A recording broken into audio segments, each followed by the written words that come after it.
and Caitlin is also. And just to let you know what we'll be talking about today is just touch base on what cancer is quickly, talk a little bit about Albertan and Canadian statistics, and then Caitlin will talk a little bit about what you guys can do if you do want to get enrolled with the project and everything like that. So, what is cancer?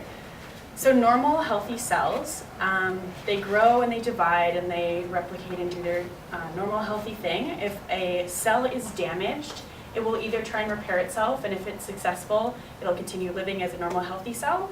If it can't do so, it'll commit cell suicide so that your body doesn't have that damaged cell around. However, a cancerous cell, it'll have a mutation, and instead of repairing itself or killing itself off, it multiplies at an uncontrollable rate with that mutation in it, eventually leading to a cancerous cell mass or a tumor. So that's kind of what cancer is. And the mutation in cells can be from anything from UV rays, tobacco, all those kind of things you've heard about. So some sobering Albertan cancer statistics. 1 in 2 Albertan men will develop cancer in their lifetime. 1 in 3 Albertan women will. And 1 in 4 Albertans will die from cancer.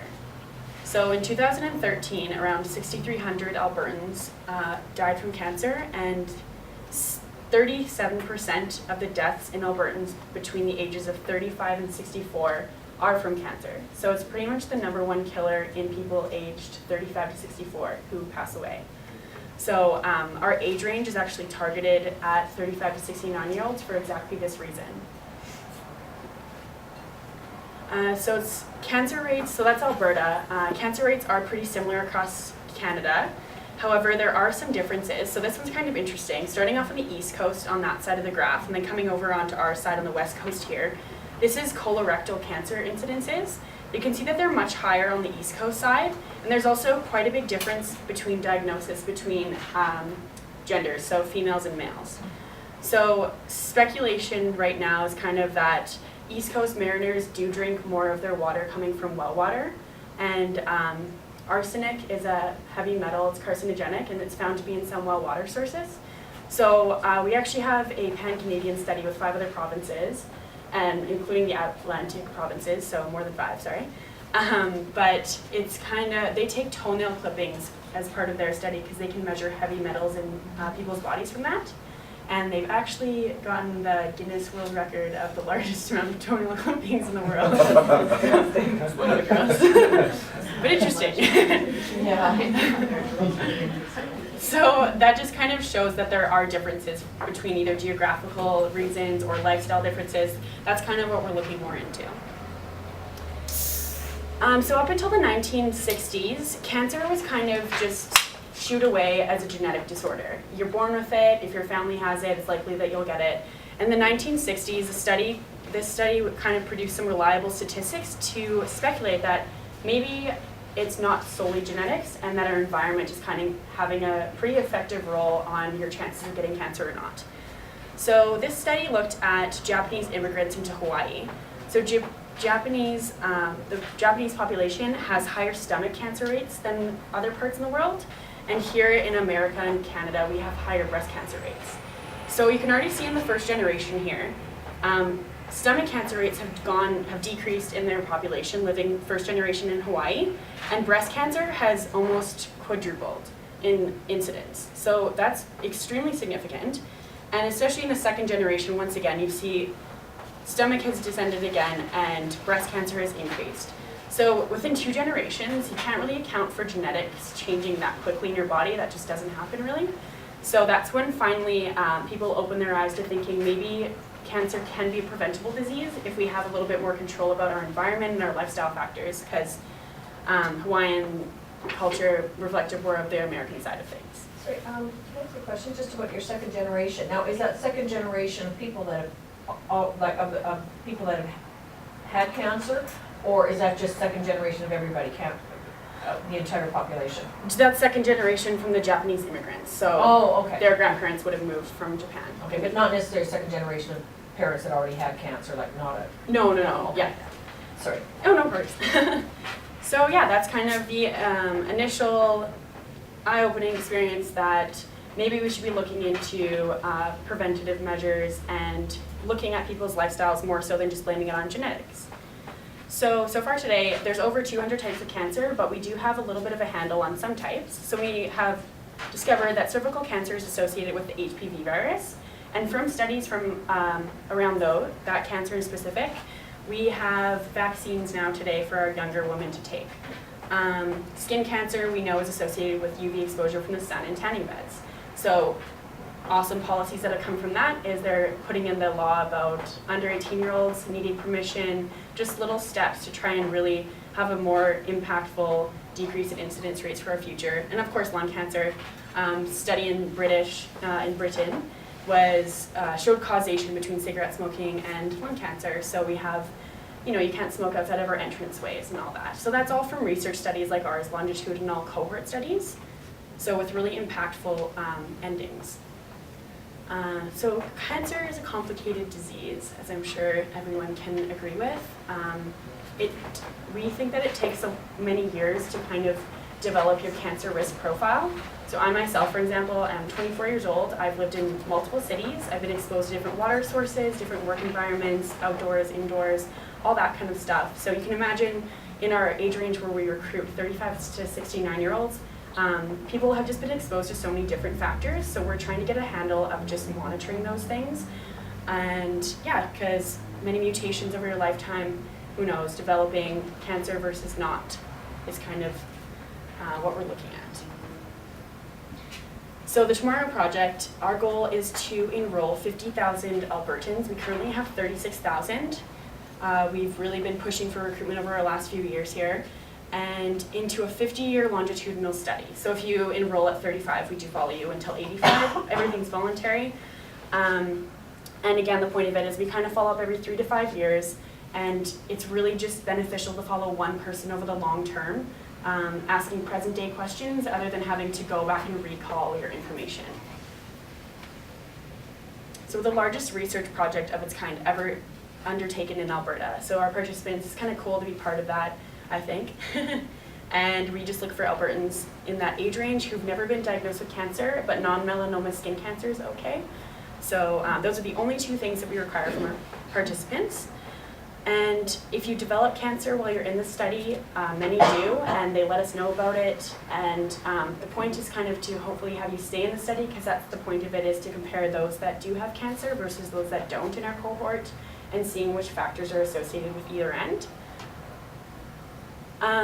And yeah, this Framingham Heart Study is pretty cool. So this is kind of what our model is based on, and it's extremely impactful study that was done back in the 1950s. So back then, right after World War II, there was a really high incidence of cardiovascular disease, so heart disease, atherosclerosis, all that kind of jumble of chronic disease.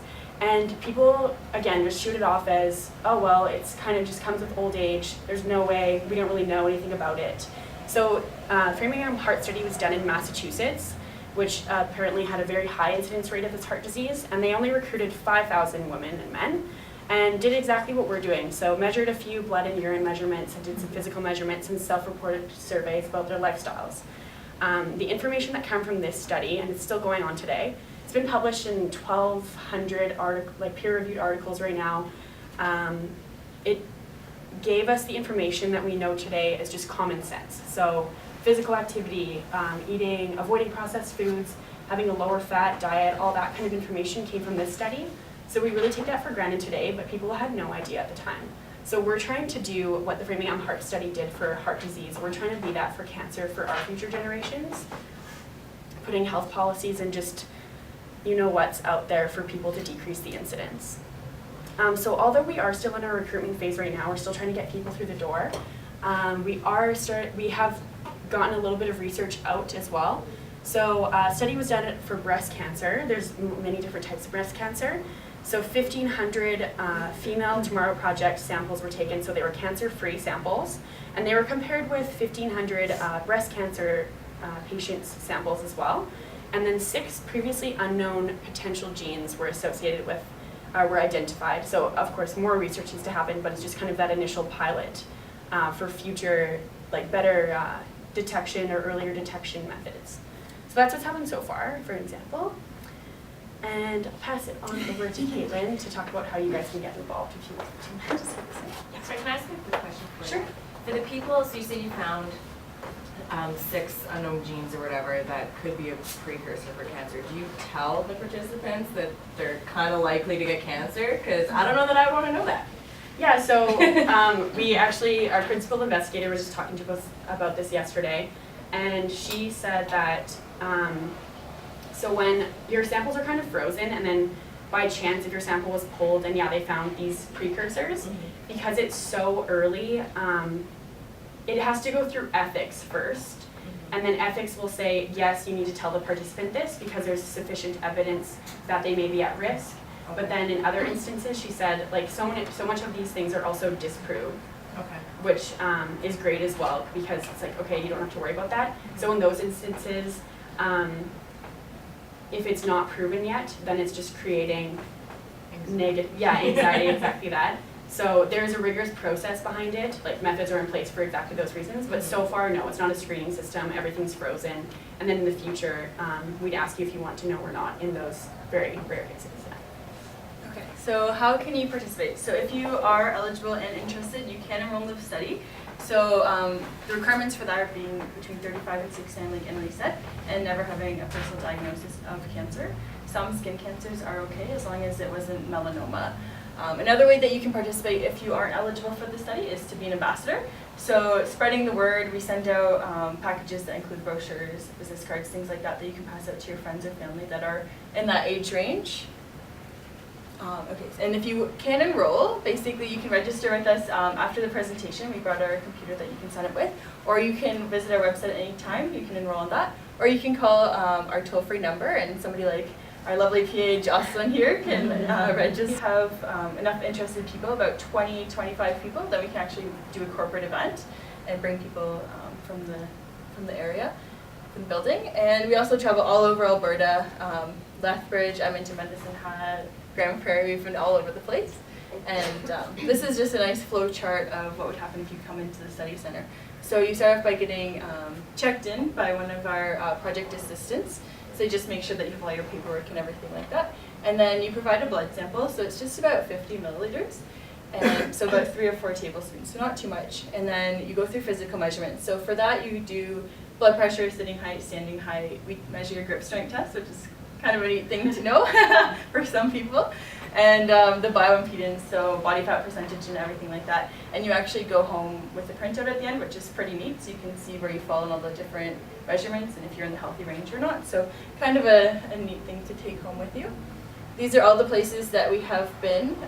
We've been as far as Fort Mac and Pincher Creek and all over the place. We've been to Red Deer about 10 times now. We have a lot of success out that way. So all over the place, as you can see. So for people that can't come into a study center, I know time commitments, location, things like that could be a problem. We do a saliva kit by mail.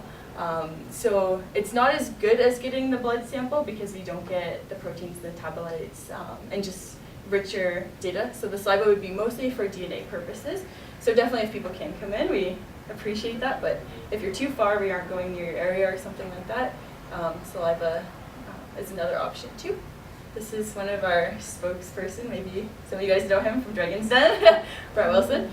And so our ultimate goal is to have fewer people say or hear the words, "I'm afraid that you have been diagnosed with cancer." Right now, like Annalisa was talking about, the rates are extraordinarily high in Alberta, and I'm sure all of us have been influenced in one way or another by somebody that we know. So if we can reduce those rates so that people in the future don't have to deal with it like we are now, that would be great. And so right now we have about 30, this is about outdated, but we have about 36 participants right now, and our goal is 50,000. So actually if everybody from the project was to ask somebody else to join in that age range, then we would double almost double what we're looking for. So, so we are on our way, but definitely looking for a lot more people, and particularly males. I don't know if any of your husbands might be interested. But we have about 2/3 women and 1/3 men. And so we just want to thank some thanks to all you guys for coming here today and letting us present to you. as well as our 36,000 participants and all of our funders, so the Canadian Partnership for Tomorrow Project, Alberta Cancer Foundation, Alberta Health Services, Alberta Innovates Health Solutions, and the Canadian Partnership Against Cancer. So, thank you so much.